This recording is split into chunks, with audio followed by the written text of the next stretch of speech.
So I'm Robert Courts and I am the Maritime Minister.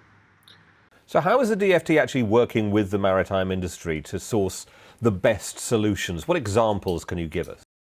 We sat down with the industry and went through with Maritime 2050, which is a wider piece of strategy work, very much working in partnership with industry. To give a good example of something that we are doing in terms of actually making things happen, I'd like to just tell everyone about the £20 million Clean Maritime demonstration competition. This is a research and development plan which will enable money for people to put into development, put into research, to really start bringing along the technology that we're going to be using for ships and for ports alike. Though I'd say £20 million is, to excuse the pun, a drop in the ocean, really.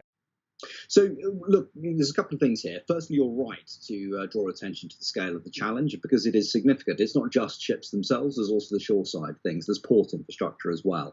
And that's where that wider transport decarbonisation plan comes in, because that's when we start looking at things like linking ports to the wider transport structure. So there's that as well. The £20 million Clean Maritime demonstration competition is that initial seed corn funding, if you will, think of it that way. It's that R&D funding that really starts kicking off the technology. This is an incredibly innovative, forward-looking industry.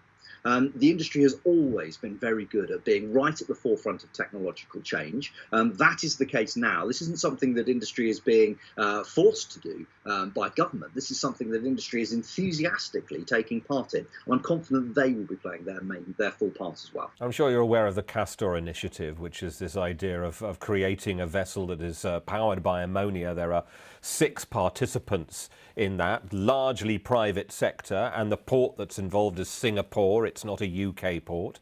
Do you wish you were involved in that? So we'll be looking for any and all opportunities, and this is I'm really keen to stress that at this stage.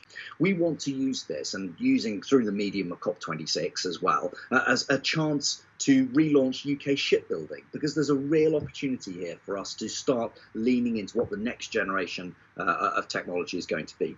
So just to give you an example, we're going to be exploring with industry the establishment of a future UK shipping operation, which is called UK Shore. And that will be looking at what that technology is likely to be. And there are a number of different technologies that are likely to be available. You've mentioned ammonia, that's one of them.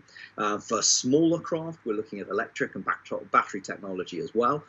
So all of that is something that we will be considering. It's early days for all of it, and we will be looking at further opportunities. But I think so far, the energy and the ambition that you've seen laid out in the Clean Maritime Plan, in the Transport Decarbonisation Plan, in Maritime 2050 overall, is really key because it's in partnership with industry. You mentioned this requirement to have the port infrastructure working as well. This requires interaction with other governments too, doesn't it? What are you doing there? We have a leading role in the IMO, as we always have. We will continue to work with not just the IMO, but also international partners through the medium of things like the G7, and also critically, of course, COP26. So you highlight the importance of the maritime sector for the UK as world-class and a global leader, and that's where you want it to stay. Surely you need to be doing more to lead the way in decarbonisation here. If you look at what you have, starting with Maritime 2050, you have a vision from government working in partnership with industry. And what we then have to do is to sit down and work out how we do that.